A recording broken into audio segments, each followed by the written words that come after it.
The future is always in front of us, brimming with possibilities. And flying cars, of course. Since well before the days of Nostradamus, humanity has sought to predict the ways of our successors. Now, believe it or not, the floor is automatically cleaned too. What you see coming out of the wall is a self-propelled floor cleaner. Sometimes their concepts proved to be startlingly accurate, like the 60s version of Amazon. Please send it out to me. Here's my credit card. Oh, and don't forget the striped pillowcases. But most often, their visions were off by several light years. Fred Friedman's fantastic future. The 1960s were rife with soothsayers, dreaming up humankind a Jetsons-like reality. Noted futurist Fred Friedman pictured the faraway year of 1999 with humans rocking rocket belts and hover cars as we zipped around our sweet mid-century modern cities. These days, hover cars are still less probable than cars that drive themselves. Hello, Tower. This is Firebird 2304. Firebird 2304. But if there was anything Friedman did get right, it was moving sidewalks. We only really get to enjoy them at the airport, but nevertheless, there's something magical about cruising along a little bit faster than the foot traffic next to you. Edison bets on heavy metal. Without a doubt, Thomas Edison was one of the most brilliant inventors of the early 20th century. Known for the long-lasting light bulb, the phonograph, and the kinetoscope, he lit the way for the high-tech contemporary culture we treasure today. Look at Edison over there with his damn electricity. Hey, Edison! How about sharing some of those light bulbs, huh?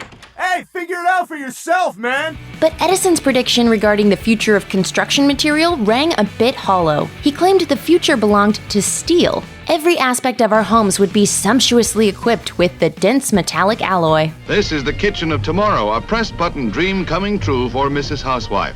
If Edison had only foisted the mantle of the future onto petroleum byproducts, he'd have chalked another notch on his prophetic belt. Gasoline is the fuel that powers this modern age. The Martian Chronicler falls short. Responsible for dozens of short stories and classic novels like Fahrenheit 451 and several film adaptations and inspirations, Ray Bradbury took science fiction mainstream.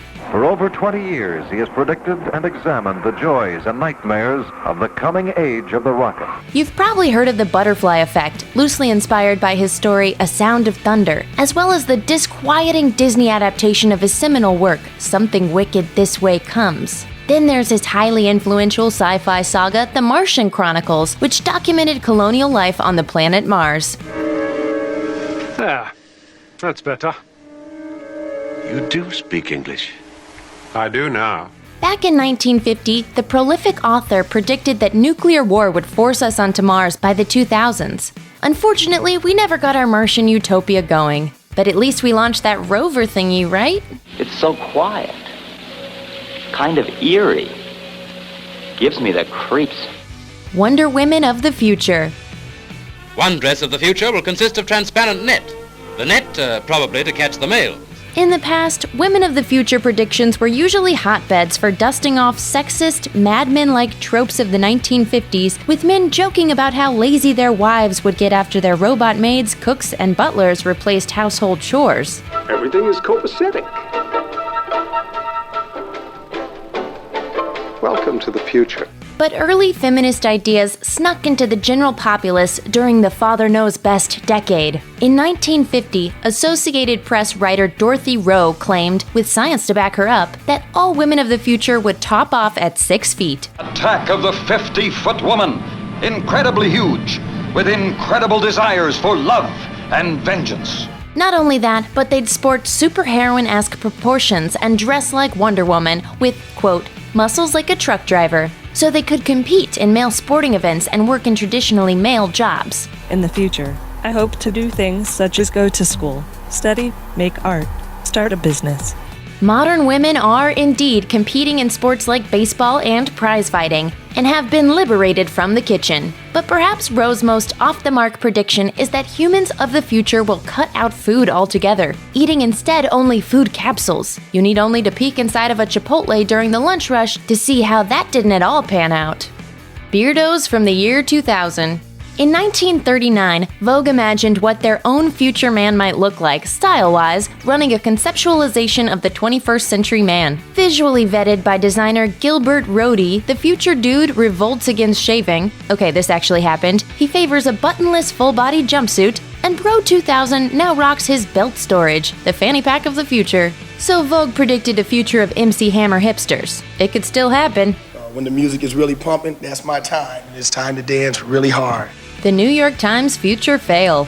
Conan O'Brien wasn't the first transplant to cast predictions of the future about the Big Apple. Johnson & Johnson will replace its No More Tears baby shampoo with the much more useful No More Poo that looks like mustard baby shampoo. Back in 1950, the New York Times featured a piece by science editor Valdemar Kimfert entitled Miracles You'll See in the Next 50 Years. After talking to a few notable scientists, old Kempy penned a few wild ideas about what life in the year 2000 might look like. And a few of his futuristic miracles actually match up, such as the dominance of TV dinners and the rise of computers. Teaching machines, which allow him to progress as rapidly as his awakening mind can absorb the audio-visual lesson. But not all his ideas hit the mark. There was the diet consisting primarily of sawdust, with dinner served exclusively on single-use paper plates, in a house full of waterproof furnishings. Best of all, our disposable rayon underpants were recyclable and later became colorful candy for the kids. Seriously. Do you know what this means? It means that this damn thing doesn't work at all. Thanks for watching. Click the grunge icon to subscribe to our YouTube channel. Plus, check out all this cool stuff we know you'll love too.